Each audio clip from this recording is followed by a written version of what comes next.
Nós estamos aqui mais uma vez para seguirmos estudando a Palavra de Deus, em especial o livro de Judas. Quem não esteve aqui na semana passada, então vamos dar uma recapitulada bem rápido mesmo sobre essa carta de Judas aqui. Judas é o penúltimo livro que nós temos aqui, e não está escrito, mas ninguém disse, mas eu considero esse livro aqui como sendo o pré-apocalipse. O apocalipse está assim para acontecer. E o livro de Judas vem trazendo muitas coisas que estão acontecendo nos dias de hoje. Então é muito importante que nós possamos assim verificar assim dentro. Em cada versículo aqui traz um estudo que nós vamos ver que, embora tem partes aqui que está 2000 anos antes de Cristo, mas nós vemos isso refletindo nos dias de hoje também, tá? O que nós vimos na semana passada é que esse Judas está escrito aqui, ele é irmão, um dos irmãos de Jesus, irmão de sangue, filho de José e Maria, tá? Porque estava depois do nascimento de Jesus, o casamento de Maria e José continuou, Jesus teve irmãos, teve irmãs, e esse Judas aqui fala que é irmão de Tiago. Esse Tiago também aqui é irmão de Jesus, e nós vemos assim essa epístola, essa pequena carta que nós vamos ter uma página aqui, praticamente 2 páginas da Bíblia, mas assim traz muitos ensinos, tá? Então, na semana passada nós vimos que a partir do verso 3, que a exortação é para nós batalhemos pela fé, ou seja, nós temos que lutar, por isso que nós alcançamos a salvação em Jesus Cristo. E quando fala batalhar, significa guerra mesmo. Existe uma força contrária, e quando nós queremos servir a Deus, tem uma força querendo nos tirar. Nós queremos caminhar rumo a Jesus Cristo, mas muitas coisas acontecem para nos tirar do caminho. Mas aqui fala que nós temos que batalhar mesmo, lutar. Um soldado, quando ele vai para a guerra, ele vai uniformizado, ele vai armado, ele vai protegido, preparado. Então nós estamos nessa batalha também, só que é uma batalha espiritual, então eu tenho que estar assim mesmo preparado para isso daí. E no verso 4 diz assim que certos indivíduos se introduziram. Então diz assim o texto que se introduziram pessoas e começaram a distorcer a verdade que Jesus tinha ensinado. E isso daqui, alguns desses já estavam lá no começo da igreja, já tentando inverter aquilo que os discípulos estavam ensinando. Mas nós vemos isso hoje, nos nossos dias, da mesma forma acontecendo. Muitas vezes entram pessoas dentro da igreja e começam com ensinamentos totalmente superficiais, que deixa a graça de Jesus Cristo, ou seja, essa salvação, algo que é fácil, você nem perde para a salvação, Deus é só amor e que ninguém vai para o inferno. Então, acaba mudando. Nós vemos que muitas pessoas gostam desse ensino, porque a pessoa não tem que fazer um sacrifício de mudar de vida, Então, na semana passada nós vimos com mais detalhes, E no verso 5, aqui diz assim que quero, pois, lembrar-vos, embora já estejais cientes de tudo, uma vez por todas, que o Senhor, tendo libertado o povo, tirando da terra do Egito, destruiu depois os que não creram. Obrigado.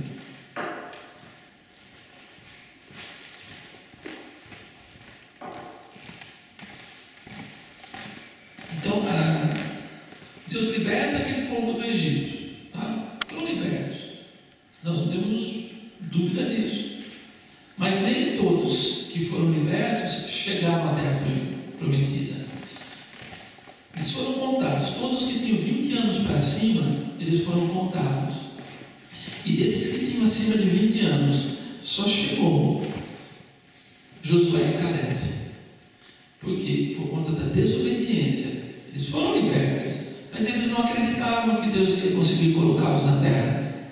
Então a rota deles foram mudada. Eles ficaram vagando 40 anos no deserto. E foi morrendo um a um. Claro, foram nascendo outros. Tinha aqueles menores de 20 anos, esses continuaram. Quer dizer, quem tinha 20 chegou lá com 60 anos. Né? Mas durante esse período no deserto, esses que nasceram no deserto só viram milagres. Não é isso? Então eles chegaram lá para conquistar a terra cheia de fé. Mas o que o texto está dizendo aqui é que não é porque a pessoa um dia, eu aceitei Jesus como meu Salvador, eu estou salvo. Não. Tem um caminhar aqui. E se a pessoa não perseverar até o fim, não pode ser salva. Então é uma vida de perseverança também. Muito bem. E hoje nós vamos meditar aqui no verso número 6 e 7. O verso número 6 diz assim: e há anjos que não guardaram o seu estado original, mas abandonaram o seu próprio domicílio. Ele tem guardado sob trevas, em algemas eternas, para o juízo do grande dia. O que os irmãos entendem sobre isso?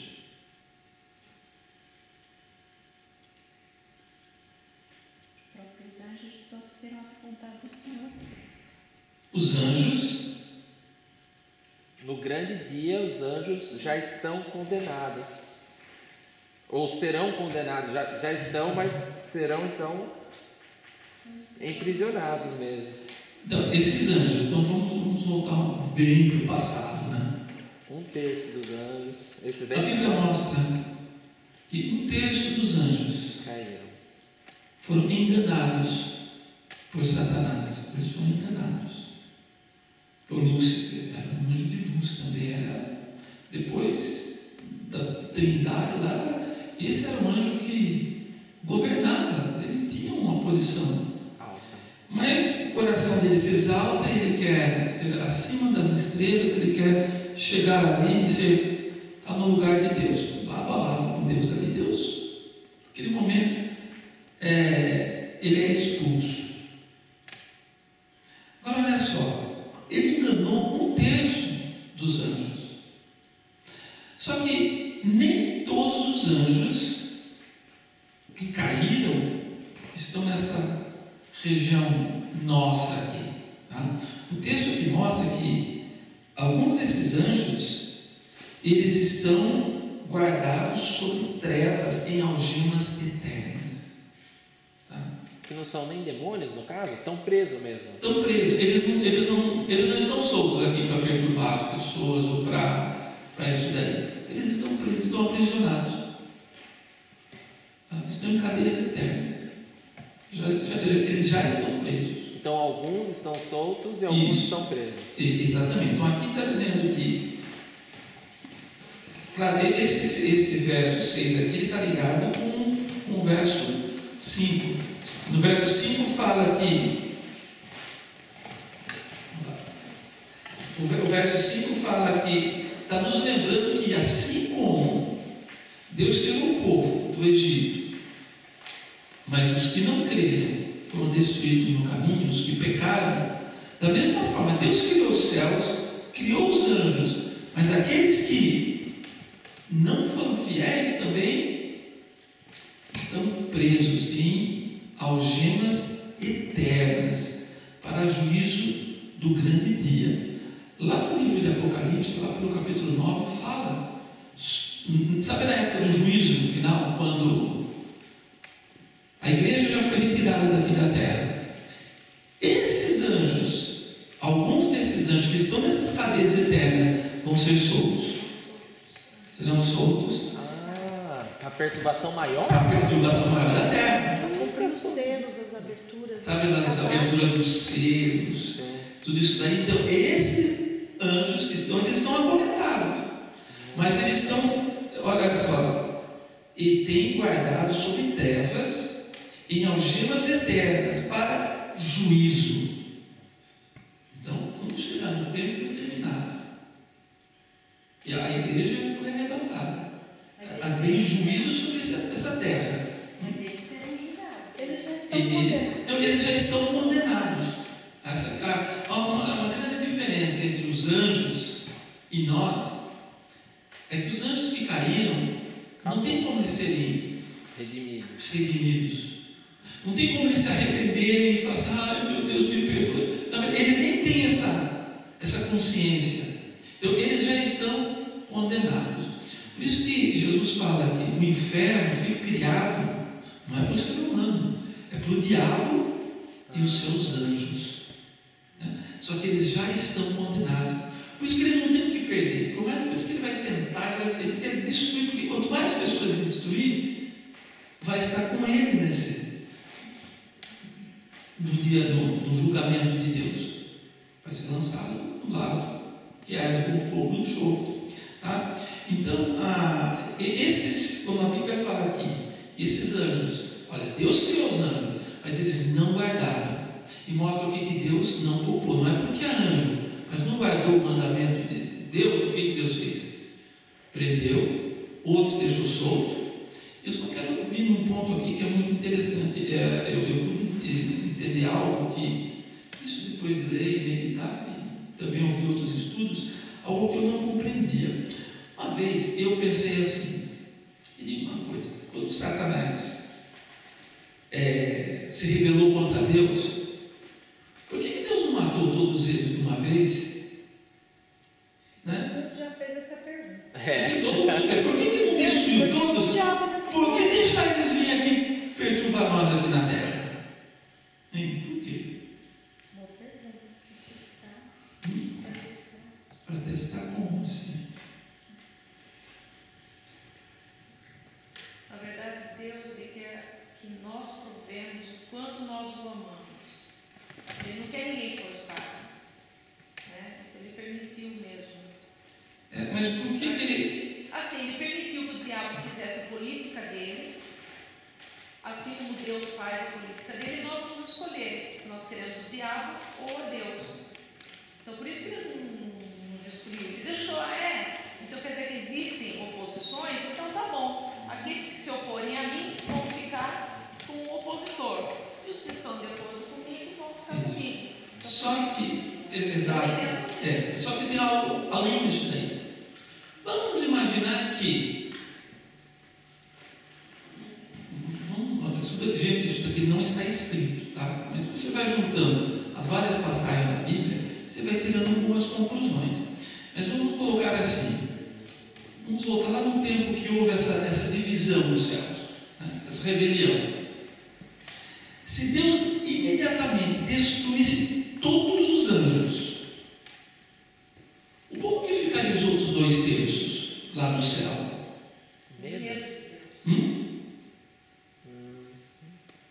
Que sentido? Não, como que eles iam pegar? Como que ficariam os outros anjos que vissem, olha, aqueles que pecaram foram todos destruídos? Mas ele já não conhece que Deus ali, ele Não. é o lado justo? Não, aí está a questão. Vamos pensar o seguinte, imagina num lugar onde nunca houve briga, nunca houve problema. Era um reino perfeito ali. Aí de repente há um primeiro conflito. Bem, vamos colocar aqui, se aqueles anjos fossem todos destruídos, os outros anjos iam ficar como? Medo. Medo de Deus. Nossa, não, deixa eu obedecer, continuar.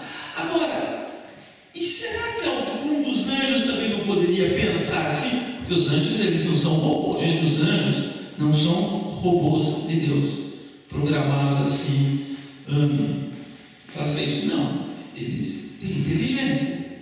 Agora, vamos colocar, alguns anjos poderiam falar assim, poxa, mas será que está certo Deus destruir todos eles? E se foi verdade? Né?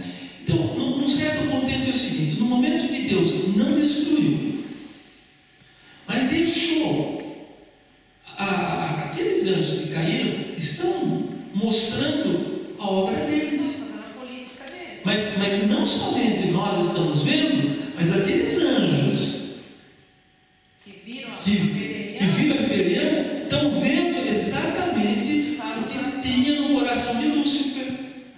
Então, aí é algo geral.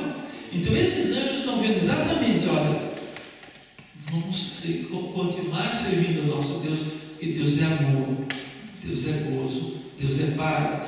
E nós aqui na terra também olhamos, nós conseguimos agora olhar o bem e o mal. E Deus nos deu o que? A inteligência. E nós decidimos fazer sempre o que? O bem ou o mal? É mais fácil fazer o mal. O mal aparece primeiro para fazer. Nós queremos fazer o bem, não é isso? Está na nossa natureza, na natureza divina. Mas o mal, ele se apresenta ali, né? E o próprio apóstolo Paulo, né, ele diz o que? Nossa, o bem que eu quero fazer, eu não faço. Mas o mal que eu não quero, é isso que faço. Oh, miserável homem que sou. Romanos capítulo 7. Não é isso? Eu nunca quero. Romanos capítulo 7. Romanos capítulo 7. Dou, porém, graças a Deus por nosso Senhor Jesus Cristo, porque se fosse nós, éramos miseráveis mesmo. Então nós damos graças a Deus porque Deus envia Jesus. E veja bem, quando nós vemos Jesus, o Salvador, não é maravilhoso isso daí? Deus mostrou uma forma de salvação sem nos obrigar a fazer nada. Nós não somos obrigados. Nós não temos, não, eu tenho que ter Jesus, não. Eu vejo o que Jesus fez por mim e eu dou graças a Deus, então eu quero servir. Por que nós estamos servindo a Deus? Por quê? Porque eu quero ser salvo da morte eterna. Porque Jesus deu a vida por mim. Ele disse, eu quero ser salvo. Eu quero que os meus pecados sejam perdoados. Então, é por liberdade. Eu tenho total liberdade de escolher. Eu quero servir a Deus. Não é maravilhoso isso daí? Olha como o caminho de Deus é perfeito. Não é obrigado. Ele diz assim, né? Não é por força, não é por violência. Como é horrível fazer as coisas forçadas. Mas nós temos essa liberdade. Assim, eu quero servir a Deus. Eu vou servir a Deus com todo o meu coração. Então, aqui no verso 6, Judas está mostrando o seguinte: ó, Deus não poupou o povo. No capítulo 6, no verso 5 e 6, ele mostra o seguinte: que Deus não poupou o povo que havia saído do Egito e se desviaram, desobedeceram. Deus não poupou. Deus não poupou os anjos que se rebelaram. Agora eu faço uma pergunta: Ele vai nos poupar? Se nós desobedecermos, seguirmos no pecado? Vai? É aí que o crente peca, porque a gente ouve só sobre o Deus do amor, o Deus do perdão, o Deus da misericórdia, e raramente você ouve que existe o pecado e que existe uma escolha, que essa escolha pode levar você para o inferno. Exato, é por isso que nós estamos passando esse estudo aqui. Amém. Tá? Justamente para nós compreendermos que o nosso Deus, outra coisa, como o nosso Deus é maravilhoso, é misericordioso também, e Ele é longânimo. Agora vamos olhar para o lado do ser humano. Vamos imaginar, olha como Deus, o amor de Deus é grande mesmo. Vamos imaginar que eu pequei, fiz coisa errada. Olha como Deus é maravilhoso. Ele vai me matar porque eu pequei? Ou Ele vai me castigar? Pegou, anjo, vai lá, castigo Vicente. Acontece isso? Uma espada na Não. Pega uma espada lá e... Não. Deus, Ele é paciente para conosco. Ele nos dá sempre uma oportunidade de melhorar. Sabe, antes que venha o juízo, nós vamos chegar aqui, chega o juízo também. Mas não é assim, pá. De repente, nós erramos, Deus tem misericórdia, dá uma chance, dá outra. Então, na verdade, Ele compara com o pai e o filho, né? Ele diz assim como o pai castiga o filho porque ele ama, assim o Senhor também nos castiga, mas nos corrige. Agora, nós vivemos por qualquer coisa castigando o nosso filho? Jimmy está aqui testemunha. Você fala uma vez, você fala duas, você fala três, você vai falando, mas chega uma hora que você pega mais pesado mesmo. Não é isso? Mas não para matar. É isso. Então, Jesus, ele também dá toda a oportunidade para nós aqui nessa terra. Né? Às vezes nós vemos alguma situação acontecendo que nós falamos assim, nossa, essa pessoa que fez tudo isso devia morrer. Como que pode? E Deus está dando uma oportunidade para essa pessoa se arrepender, mudar de vida. Gente, mas isso daí, tudo que nós vemos aqui tem um limite. O povo que estava caminhando, eles poderiam ter se arrependido no meio do caminho, mas não se arrependeram. Eles tiveram 40 anos para caminhar e se arrepender, e não se arrependeram, e foram morrendo. Agora, nós temos o nosso tempo aqui na terra também. Então é bom, quanto antes eu me arrepender e quanto antes eu começar a andar de acordo com a palavra de Deus, gente, eu vou chegar mais rápido na terra que o Senhor prometeu. Gente, eu não preciso ficar no deserto. O deserto é para nós passarmos, e rápido. Não é para nós ficarmos ali. Só que o povo ficou 40 anos no deserto, sabe por quê? Por conta da desobediência. E muitas vezes nós vemos pessoas que já foram salvas, saíram do Egito, estão a caminho da terra prometida. Ai, pastor, eu estou no deserto. E vive no deserto, e não sai do deserto. E você mostra a gente, faz assim, e a pessoa não faz. Então qual vai ser o resultado? Passar mais tempo do que ele dá conta. Não há necessidade disso daí. Tem gente que morre no deserto. Outro morre no deserto. Morre no deserto. Não é esse o propósito de Deus. Gente, o plano de Deus para Israel não fosse que ninguém morresse no deserto. Era sair e chegar na terra prometida. Rápido. Rápido? Não, é rápido. É 11 dias. É 11 dias, 12 dias. Não era para demorar 2 semanas. 40 anos. Não precisava isso. Então, aqui Deus não poupou o povo que ele escolheu. Deus não poupou os anjos. Deixa eu falar uma pessoa que Deus não poupou. Sabia que Moisés não entrou na terra prometida? Deus não poupou Moisés. E Moisés, olha tudo que Moisés fez. Sabe por quê? Porque Deus falou assim: Moisés, fale para essa rocha, sai a água. Porque o povo estava reclamando de sede.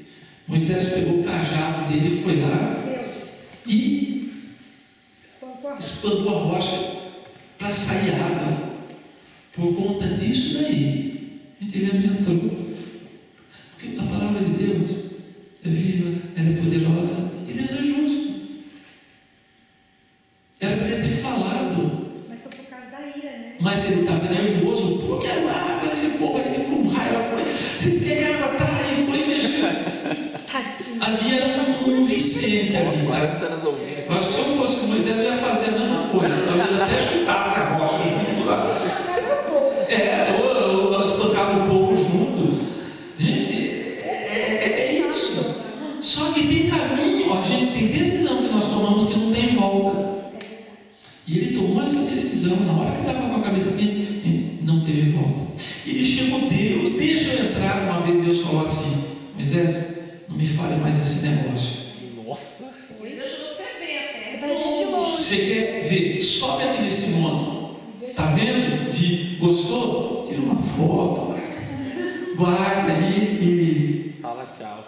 fala tchau. Porque aí ele morre ali no monte. E vai pro céu. Agora, só explicar por que era tão sério. Por que era tão sério essa desobediência dele? Por que foi séria essa desobediência dele? Porque a rocha simbolizava Jesus. E Jesus pode ser ferido quantas vezes? Quantas vezes Jesus foi crucificado? Uma. Jesus foi crucificado uma vez. A rocha, antes dele falar com a rocha, Deus falou assim para ele: fere a rocha e vai sair água. Ele foi, feriu a rocha, bateu e começou a verter água. Mas a rocha é um símbolo de Jesus. Jesus foi ferido uma vez, ele foi crucificado. E quem crê nele, rios de água viva no jorra também, porque ele está em nós, ele é a rocha, só poderia ser ferido uma vez. E Moisés vai e fere 2 vezes. Jesus não pode ser crucificado 2 vezes. Mas o que isso significa nessa lição aqui também? Gente, isso é sério. Se uma pessoa blasfema contra o Espírito Santo, é como se estivesse ferindo Jesus 2 vezes. E não tem como uma pessoa dessa não vai alcançar a salvação. Não vai para a terra prometida. Por blasfemar contra o Espírito Santo. O único pecado que a Bíblia fala que Deus não perdoa é a blasfêmia. A blasfêmia contra o Espírito Santo não há perdão. Por isso que em Pedro ainda está escrito assim, que é impossível os que uma vez foram iluminados, provaram das virtudes deste século e do futuro, provaram lá tiveram experiências com Deus e caíram, sejam novamente trazidos à salvação, iluminados. Então é sério isso daí. Nós temos que vigiar nesse aspecto também. Bem, encerrando esse ponto aqui, nós temos que vigiar mesmo. Vigiar e temos essa consciência. Eu preciso guardar os mandamentos do Senhor, perseverar até o fim. E Jesus deixou bem claro: e o que perseverar até o fim, este será salvo. Às vezes não fica claro o que é a blasfêmia, porque às vezes a gente fala a blasfêmia é o quê? Xingar a Deus? Falar um palavrão? Fala mal dele. Mas o que Muito seria? mais, é muito Não, mais. exato. Eu sei, pessoal, mas é bom, acho que para quem está assistindo, saber o que é a blasfêmia. Então, vou dar um exemplo que Jesus deixou. Jesus expulsou demônio. Aí um dos fariseus chegou e falou para Jesus: você está expulsando pelo Espírito de Beelzebul, Maioral dos demônios. que é o maior dos demônios. Jesus falou assim: olha, você cuidado. Todo o pecado que o homem cometer é perdoado. Mas aquele que blasfema contra o Espírito Santo não tem perdão. Por quê?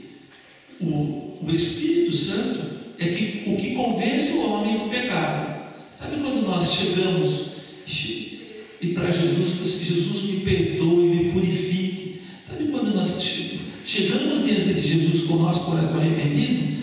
É porque o Espírito Santo nos convenceu que nós somos pecadores. Agora, e se eu blasfemar contra o Espírito Santo? Aí sim, não é você falar contra Deus ou contra Jesus. É quando você fala contra o Espírito Santo.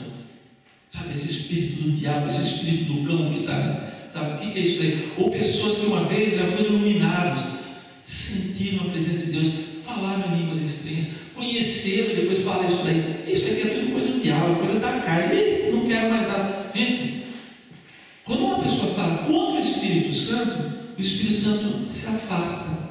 Aí eu pergunto: quem que vai convencer essa pessoa do pecado? Mais ninguém. É só Mas ninguém, é só o Espírito Santo. Então essa pessoa ela torna-se uma pessoa que cética. Eu vou dizer uma coisa: pode Jesus Cristo, pessoa, aparecer para essa pessoa e falar alguma coisa, ela não tem desejo. Ela vai combater usando a mente, tudo isso daí. Então é algo muito sério mesmo, é falar contra o Espírito Santo. Vamos seguir aqui. No verso número 7, diz assim: como Sodoma e Gomorra e as cidades circunvizinhas, que havendo-se entregado à prostituição, como aqueles seguindo após outra carne, são postas para exemplo do fogo eterno, sofrendo punição. Então aqui ele menciona, primeiro ele está falando para lembrar: olha, o pessoal do Egito, ele não poupou os anjos. Vamos por assim, o pessoal do Egito e os anjos conheciam a Deus, mas ele também não poupou um povo que não conhecia. Sodoma e Gomorra, nós vamos ver agora, eram 2 cidades que eles não tinham conhecimento de Deus. E alguém pode falar assim: mas se a pessoa não conhece, por que Deus vai castigar? Acontece o seguinte: todos nós, dentro do nosso coração, nós temos a razão, a inteligência. E todos nós sabemos o que é certo e o que é errado. Não precisa ninguém falar. Se você chegar no meio de uma tribo indígena lá no Brasil, eles sabem o que é certo e o que é errado. Então não tem, mas eu não sabia. E aqui, quando ele fala como Sodoma e Gomorra, nós vamos ver realmente como o Apocalipse está chegando. Vamos voltar um pouquinho à Bíblia, vamos abrir agora em Gênesis, capítulo 19.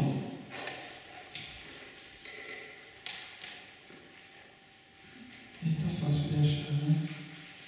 Gênesis, capítulo 19.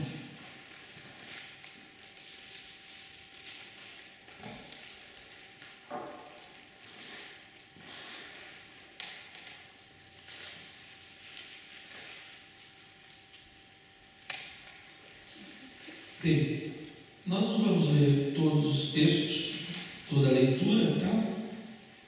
Mas nós vamos lendo assim, gradativamente alguns versículos. A história de Sodoma e Gomorra, ela, pelo menos a Bíblia mostra ela assim de uma maneira mais clara. Então nós temos que voltar na época de Abraão, né? E Ló era sobrinho de Abraão. E eles caminharam juntos até um certo momento, e chegou um ponto que Abraão e Ló, eles precisavam se separar. E Abraão falou assim: olha Ló, se você escolher o lado direito, eu vou para a esquerda, se você escolher o ocidente, eu vou para o oriente, e você escolhe. E Ló, ele olha para um lado que tinha as cidades bonitas de Sodoma e Gomorra, e fala assim: não, eu quero ir para esse lado aqui. Então Abraão falou assim: não, você vai para lá e eu vou para cá. Porque Abraão confiava em Deus. Abraão sabia que onde ele estivesse, ele ia ser abençoado. Abraão foi abençoado. Claro, os irmãos conhecem a história de Abraão, que Sara não podia ter filhos, e ele já estava com quase 100 anos de idade.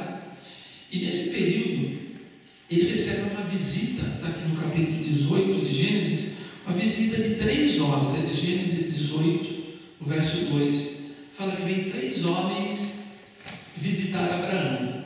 Esses 3 homens, ele se deparou que eles eram anjos, ou seja, mensageiros de Deus, que vieram para fazer uma visita. Então ele prepara um banquete, faz uma festa lá, e o anjo, no verso 10, ele traz a mensagem de Deus.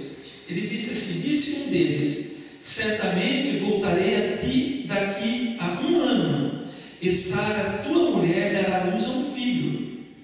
E Sara estava escutando a porta da tenda atrás dele, né? Então esses anjos vêm e anunciam que ele ia ter um filho. E Sara escutou aquilo atrás da porta, até riu, achou impossível, ela já com 90 anos de idade, como ter um filho, né? E no verso 14 está escrito assim: acaso para o Senhor a coisa demasiadamente difícil? Daqui a 1 ano, nesse mesmo tempo, voltarei a ti, e Sara terá um filho.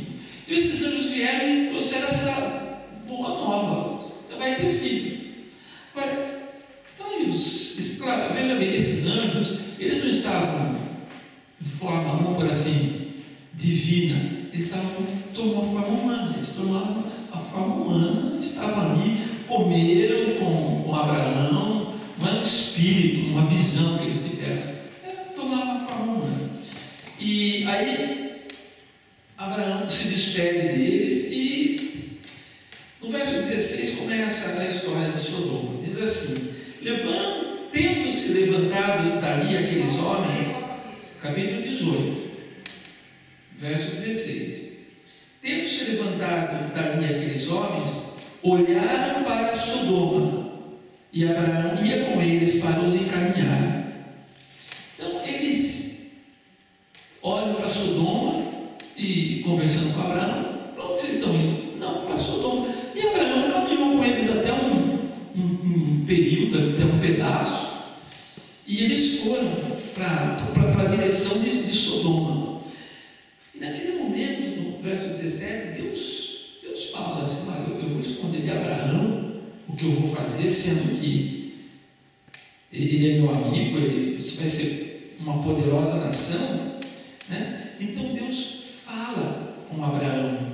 No verso 20 está escrito assim: disse mais o Senhor, com efeito, o clamor de Sodoma e Gomorra tem se multiplicado, e o seu pecado se tem agravado muito.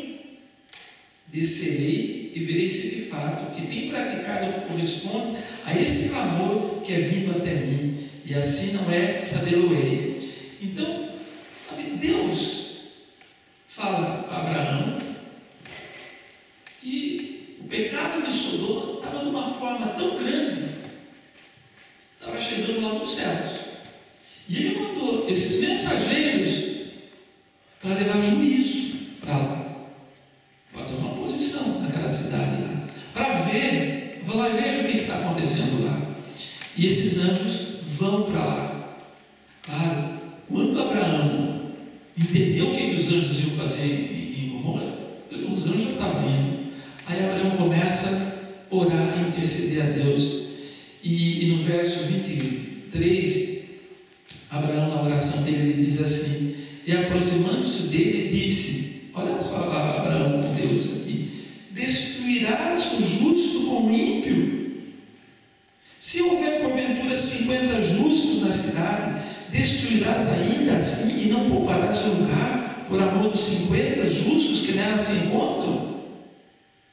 E Deus responde a Abraão: olha, Abraão, se tiver 50 justos nessa cidade, eu não destruo a cidade toda por amor de 50. Mas não tem. Aí ele abaixa: se tiver 45, Senhor, Deus responde: não, pode. Se tiver 50, se tiver 30, ele vai abaixando: Senhor, mas se tiver 20 pessoas, tu vais destruir. Deus fala: olha, se tiver 20 pessoas ali, poupa a cidade inteira por amor dos 20. E no verso 32 disse ainda Abraão, aqui Abraão já está com medo, ele fala assim: não se ire o Senhor, se ele fala somente mais essa vez, se porventura houver ali 10, respondeu o Senhor, não a destruirei por amor dos 10. E tendo cessado de falar a Abraão, retirou-se o Senhor, e Abraão voltou para o seu lugar. Aí nos 10 ele parou. Agora, por que Abraão estava tão preocupado com Sodoma? Sobrinho dele, Ló, tinha ido para aquele lado, morava onde? Justamente lá. Foi para um lugar melhorzinho à vista. E foi lá. E aqui no capítulo 19 mostra que os anjos foram, ao anoitecer, vieram os 2 anjos a Sodoma, e a cuja entrada estava Ló sentado. Este, quando os viu, levantou-se e, indo ao seu encontro, prostrou-se rosto em terra. Então Ló, quando vê os anjos chegando ali, viu algo diferente, foi até, reconheceu que eram mensageiros de Deus, e ele se prostra ali e fala para os anjos: não, venham aqui na minha casa, né? Aí os anjos vão na casa dele e os anjos explicam para ele o que eles vieram fazer ali. Aqui no verso 3 diz assim, 19:3: instou-lhe muito e foram, entraram em casa dele, e deu-lhes um banquete. Gente, era tudo comida, né? Se fosse no Brasil, fez um churrasco, né? Se fosse aqui na Suíça, uma racletada assim, para os anjos, né? Uns pães ali, cada lugar aqui. Engraçado que eles matavam, né, o bicho na hora. Na hora lá. Que demora, já de fome. E já é tudo fresquinho ali, né? Que não tinha nada enlatado na geladeira, tudo fresco ali. E fizeram uma festa. Mas antes que se deitassem, os homens daquela cidade cercaram a casa, os homens de Sodoma, tanto o moço como os velhos. Sim, todo o povo de todos os lados. Gente, e chamaram a Ló e disseram: onde estão os homens que à noitinha entraram em tua casa? Traze-os para fora, para que nós abusemos deles. Gente, Que bando de perversos. como assim abusar dele? Como assim? Homossexualismo, pastor. Veja bem, os homens da cidade cercaram a casa de Ló. Graças a Deus, o menor até os velhos, né? Tinha jovem, tinha velho, estava tudo lá. Não, aqui mostra-se que estava corrompido, do menor ao maior. E cercaram e falaram assim: olha, nós vimos que entramos homens fortão aí, gordão. Não lhe fez. Traz eles para nós aqui que nós queremos ter relações sexuais com eles. Estava podre o negócio lá. Mas eu vejo assim que a mente de Ló, isso é um perigo, gente. Deixar sua mente ser corrompida. Ló, a essência de Ló não era isso, porque Ló, ele sai lá da região de Hebron, caminha com Abraão, conhecia o Deus de Abraão, aí ele vai morar em Sodoma, e de repente a mente dele ali, ele começa a... O que ele fala nos versos seguintes aqui, é algo que a mente dele já estava corrompida também. Olha o que ele fala, Ló. No verso número 6. Saiu-lhes então Ló à porta, fechou a porta si. Ou seja, ele saiu e fechou a porta e disse assim: rogo-vos, meus irmãos, que não façais mal. Tenho 2 filhas virgens, eu vou-las trarei. Tratai-as como vos parecer, porém nada façais a esses homens, porque se acham sob a proteção de meu teto. Gente, ele estava disposto para que não fizesse nada com aqueles homens. A das filhas. Naquela época a mulher não tinha muito valor, né? Não, mas eu digo assim, para eles ainda tinha, porque para ver que elas eram virgens, as filhas dele. Não, isso era, acho que a virgindade era que tinha um valor. Tinha um valor. Mas esses homens não queriam uma mulher. Nossa! Não, nós queremos ele. Manda esses grandão que entraram e vir para cá. E como que estava a perversão naquele lugar? Agora, precisa ser crente para saber que isso é certo ou errado?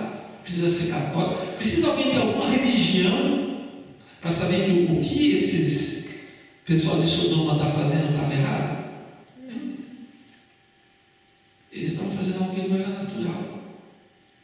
Por isso que no outro trecho fala que Deus entregou até os homens que deixam o uso natural da mulher e se inflama contra outros. Sabe, está falando aqui de homossexualismo, isso daí. Deus deixa que a pessoa, se quer se não usar isso daí, se não use. Você vai sofrer a consequência por conta disso daí, porque todo pecado traz uma consequência. Deus não força ninguém a nada. E aqui, esses homens insistiram, mas os homens, no verso 10, fala assim: porém os homens, estendendo a mão, fizeram entrar Ló e fecharam a porta. Sabe aqueles homens que estavam lá dos anjos? Puxaram Ló para dentro e fecharam a porta. E deu um clarão lá fora, que eles ficaram todos cegos. Claro, eles eram os anjos de Deus ali. E aí, desde o menor até o maior, ou seja, tinha jovem ali. Não, tinha jovem ali no meio. É isso que nós falamos, desde o mais velho ao mais novo. A gente olha que geração corrompida, perversa. E aqui, um pouquinho mais adiante, nós vemos assim que os anjos explicam por que eles estavam ali. Aí no verso 13, no verso 12, eles dizem assim: então disseram os homens a Ló: tens aqui alguém mais dos teus, genro, e teus filhos e tuas filhas? Todos quantos tens na cidade, faze-os sair deste lugar, pois vamos destruir este lugar, porque o clamor se tem aumentado, chegando à presença do Senhor, e o Senhor nos enviou a destruí-lo. Então, eles não estavam ali para brincar, eles foram ali para destruir. Então Ló saiu e falou aos seus genros, aos que estavam para casar com as suas filhas, e disse: saí deste lugar, porque o Senhor há de destruir a cidade. acharam, porém, que ele gracejava com eles. Gente, eles não acreditavam. Sabe aqueles que estavam prometidos para as filhas de Ló? Está brincando, o que é isso? Gente, vou parando um pouquinho nesse versículo aqui. Quando fala que assim como foi nos dias de Noé, nunca tem chovido na terra. Nos dias de Noé. E Noé fala assim: olha, vai chover, vamos fazer essa arca aqui para salvar as pessoas. O que o povo fez? Zombaram dele, não fizeram caso. Aqui Ló está falando assim para os gêmeos dele: olha, isso aqui vai ser destruído, venham aqui para vocês ser salvos. Deram risada, não fizeram caso. Agora eu faço uma pergunta: e hoje? E quando nós falamos para essa gente, Jesus está voltando, e aí? O que as pessoas falam? Zombam? Não, Jesus já veio, e vem com um monte de desculpa, e ri. Esses crentes só vivem em igreja. Nossa, não, deixa eu aproveitar. Não, Deus é amor. Não, Jesus veio para morrer para os pecadores, já morreu por mim, já estou salvo. As pessoas simplesmente não dão ouvidos ao ensinamento. Mas olha só, quando Noé anunciou o dilúvio, gente, aconteceu. Quando Ló falou assim, olha, para os gêmeos dele, olha, vamos sair daqui, aconteceu. E hoje nós estamos falando assim, gente, esse mundo vai acabar, Jesus vai voltar. Quem sabe que vai dar ouvidos? E como Isaías escreveu, quem deu crédito à nossa pregação? Quem que deu crédito? Quem que acredita nisso daí? Quem acredita que Jesus vai vir buscar um povo santo, puro, de boas obras? Sabe? Carne e sangue não vai dar o reino dos céus, mas é aquele que tem a vida transformada em espírito. Então nós precisamos ter essa consciência: olha, Jesus vai voltar. Eu tenho que estar dentro da arca, eu tenho que estar protegido em Jesus Cristo, porque isso é um fato, é real. E aqui gracejava, eles zombavam. Aí o verso 15 fala que ao amanhecer, os anjos já falaram assim: Ló, chega daqui. Pegaram ele pelo braço, toma, levanta-te, toma tua mulher e as tuas duas filhas, que aqui se encontram, para que não pereças no castigo da cidade. E como Ló, a mulher, começaram a arrumar, quem sabe fazer mala, pegar as coisas lá, eles ficaram rolando. Como porém se demorasse, pegaram os homens pela mão, a ele, a sua mulher, as suas filhas, e sendo o Senhor misericordioso, e o tiraram e o puseram fora da cidade. E Deus, assim Deus livra a Ló e as filhas. Só que Deus deixou uma ordem para ele e falou assim: então vocês caminham, vão indo naquela direção que vocês querem lá, não olhem para trás. E quando começou as explosões lá atrás, o negócio caiu fogo, enxofre do céu, a mulher de Ló faz o quê? Uma olhadinha. Só olhando, quero destruir minhas coisas. Estátua. Ficou. Gente, aí você fala assim: mas Deus é misericordioso. Mas Deus é justo. Gente, a palavra de Deus ela é viva. Eu preciso prestar atenção e obedecer a palavra de Deus. Eu tenho que, não acreditar nessa doutrina assim, que não, ele é misericordioso, ele é bondoso, ele vai perdoar a todos. Não, Deus é bondoso, Deus é misericordioso, só que ele é justo, e a palavra dele se cumpre. Ele falou assim: não olhe para trás. Olhou, Moisés, fale para a rocha sair água. Ele feriu. Deus não vai contra a palavra dele. Então, Jesus disse assim: e o que perseverar até o fim, glória a Deus, será salvo. Eu preciso ter a minha vida no altar de Deus, a minha vida em santidade. É o que está escrito. Eu não posso encontrar isso aí. Gente, eu não posso. Uma vez eu vi alguém assim, né?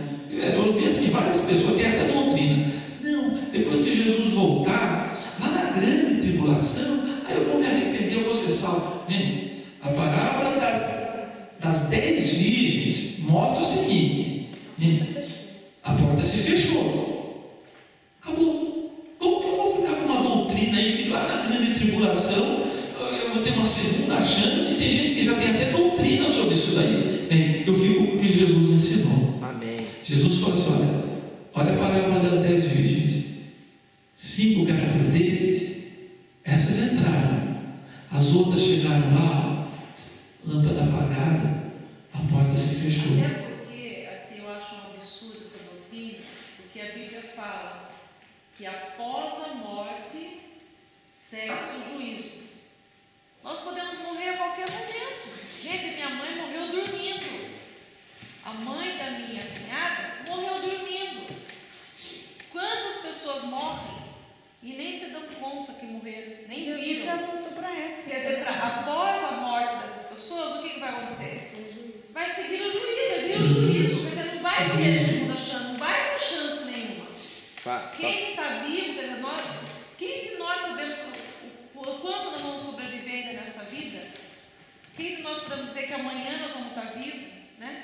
Quantas pessoas morrem, jogadores, estão no campo jogando. Outro dia o lutador na televisão lá morreu lutando. Você morre assim, do nada, pessoas fortes, cheias com músculo preparado, cai morto. Aquele vídeo Evolução contra Deus, o cara fala uma estatística lá, ele fala que por dia 120 mil pessoas morrem. E aí ele fala que essas 120 mil pessoas, todas estavam planejando algo para o dia seguinte. Nenhuma delas estavam pensando, eu vou morrer. E 120 mil pessoas morrem por dia. Aí a pergunta, quando que você vai morrer? É uma questão de tempo, é uma questão de hora que ninguém sabe. Mas olha, quando morre já é condenado, você não espera não? Após a morte é o juízo. É assim. Tem mais que possa ser feito. Mas não é todo mundo condenado junto, assim, nesse dia? Não é assim, está escrito assim: nenhuma condenação há para os que estão em Cristo Jesus. Então, quem morre em Cristo, paraíso, vai ter a ressurreição dos mortos e vão reinar com Cristo. Agora, aqueles que o nome não está escrito no livro da vida, aí vai ser julgado. A Bíblia fala que abriu-se os livros e cada um foi julgado pelas obras que estavam escritas naquele livro. Ou seja, quem morre e não morre em Cristo vai ressuscitar também para o julgamento, para depois ir e receber a condenação, esperando o julgamento. Só que quando você está dormindo, quem percebe quando dorme? O tempo passar. Não percebe, você acorda. Ninguém percebe, né? Você dormiu, você acorda, nossa, já. Então, quem morreu hoje? Quem morreu há 2000 anos atrás? E quem morrer é como se fechou o olho e quando há já para o juízo. Então é algo sério. E quando é que vai direto para o paraíso? Quem morre em Cristo, quem morre em Cristo. Isso quer dizer que não tem nenhum pecado. Não é. O sangue de Jesus, exatamente. O sangue de Jesus purifica de todo o pecado. Então, vamos supor que de repente dá um ataque no meu coração, eu morri agora.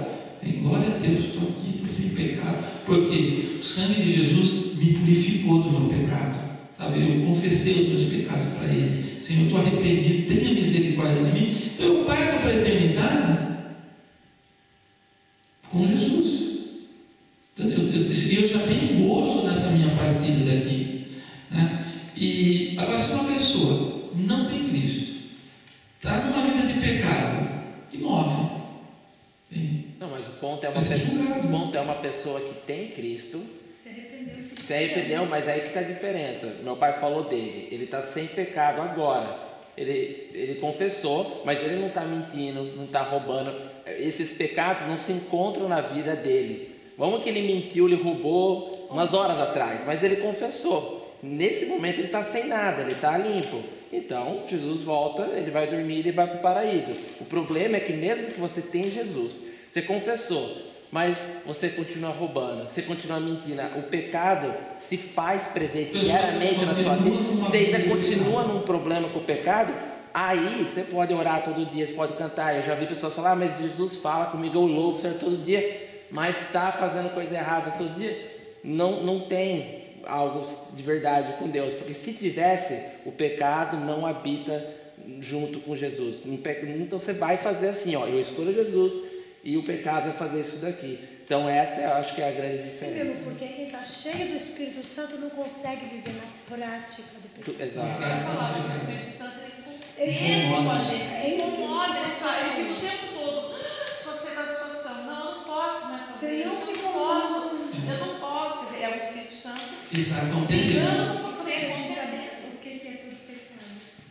Tem uma Não fala. listinha. Mas assim, se você fizer isso na vida, Não, se você ver aqui, Apocalipse. o finalzinho de Apocalipse está assim: e ficarão de fora os feiticeiros, os que se prostituem, os idólatras, e todos os mentirosos, os afeminados, os beijos. Na Santa Ceia eu até passei por essa lista aqui. Você viu no domingo? Não, né? Entre no site. Entre no site, pega a pregação de domingo. Nós estamos lendo essa listinha ali também, muito importante. Tá? Então, só que está escrito uma condenação para aqueles que estão em Cristo Jesus. Você não morre, você passa da morte para a vida. Né? E agora, nós vamos falar só um pouquinho, vamos voltar lá em Judas, para nós terminarmos essa parte de Sodoma.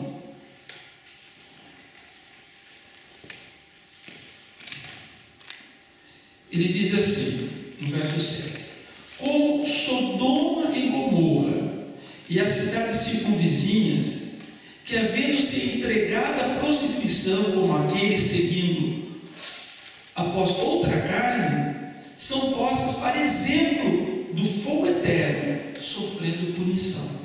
Então, a cidade de Sodoma, Gomorra, não foram só essas daí, tinha outras cidades ali próximas também, em torno de 5 cidades. Elas foram destruídas pelo fogo eterno, e diz assim, para deixar como exemplo. Elas são postas como exemplo que não é porque eles não conhecem a Deus que não foram julgados. Eles não conheciam, mas eles estão fazendo coisas que a própria consciência ensina.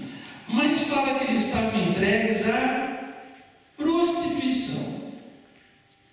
Quem pode explicar alguma coisa? O que é isso daqui? Eles, havendo-se entregado à prostituição, seguindo a carne.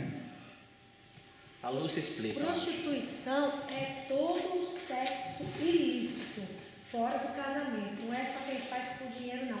Todo mundo que tem relação sexual, fora de um compromisso do matrimônio, se prostitui, porque isso é fornicação e prostituição. Então, aqui, essa palavra prostituição de Judas, especificamente essa aqui. Nós achamos prostituição em várias partes na Bíblia. Tá?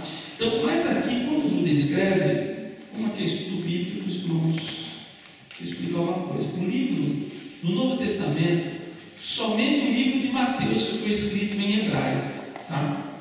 Os outros livros foram todos escritos em grego. Então, quando você vê exatamente a maneira que foi escrito no grego, quando fala que foi entregue essas pessoas de Sodoma e Gomorra era entregue à prostituição, o termo aqui foi um termo assim, bem light, que foi usado, genérico. Vamos por assim, que o autor encontrou assim, outras palavras mais específicas e usou a raiz da palavra.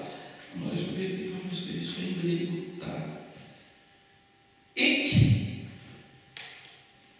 Porneo. Essa palavra aqui, prostituição no grego, está porneio. Porneio também é a origem da palavra pornografia. Então, porneio, o que significa essa palavra porneio? Porneio significa relação sexual fora do casamento. Significa prostituição, adultério, sexo ilícito. Então, essa palavra porneio, quando nós vemos assim, em outros trechos na Bíblia que fala sobre prostituição, está falando aqui, usando essa palavra, porneia. Só que nesse ponto aqui, raramente aqui na Bíblia, tem esse prefixo ek, porneia. Então é diferente, esse ek, porneia, já modificou um pouquinho. Porque significa assim, esse ek quer dizer algo contra o uso da natureza. Quer dizer, o que Sodoma e Gomorra estava fazendo era algo contra a natureza humana. Contra a natureza humana. Ou seja, era imoralidade sexual. Ou seja, homossexualismo, lesbianismo, o sexo fora da bênção do casamento heterossexual. Sabe?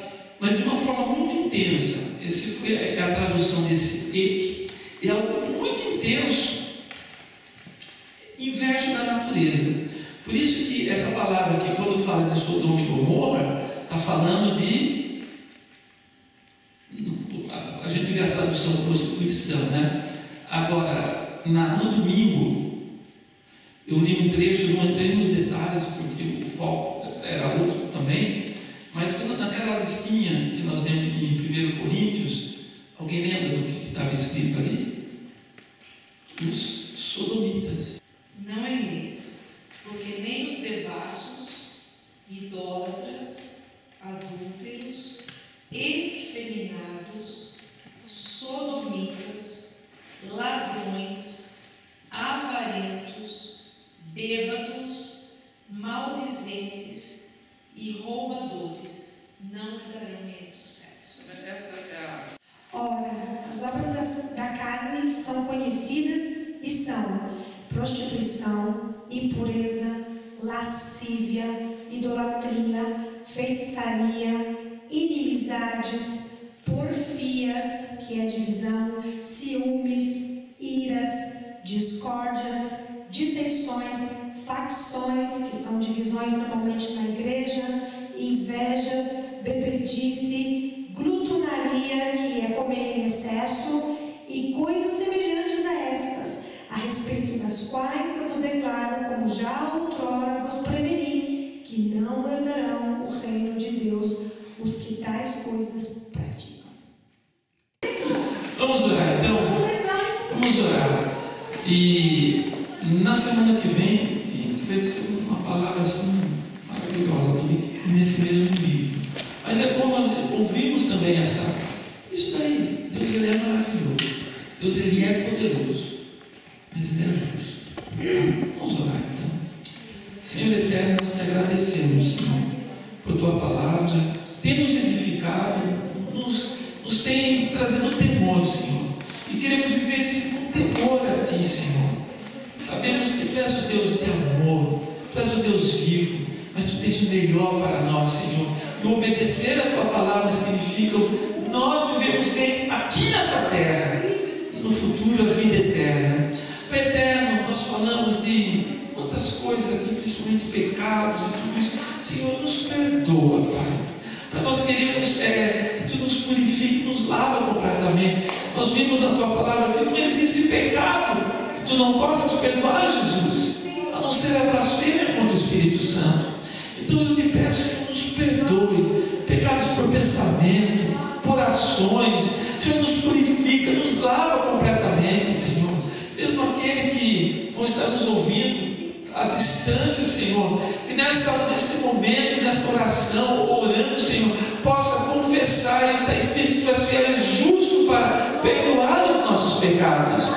Pai eterno, Deus nos perdoa, nos purifica e nos ensina, assim, nos exorta, Pai, a vivermos a tua verdade, a caminharmos na tua palavra. Senhor, muito obrigado, Senhor, pelos teus ensinamentos. Muito obrigado por tua palavra viva e poderosa no nosso meio. Senhor eterno, também eu te peço, abençoa o teu povo, abençoa cada um que chegou aqui nesta noite, e também abençoe cada um que estará contribuindo, trazendo o seu dízimo, a sua oferta para o trabalho da igreja. Senhor, segue cuidando e abençoando cada uma destas vidas. Muito obrigado por esse momento. É no nome de Jesus que eu venho te agradecer e te suplicar estas bênçãos, agora e sempre.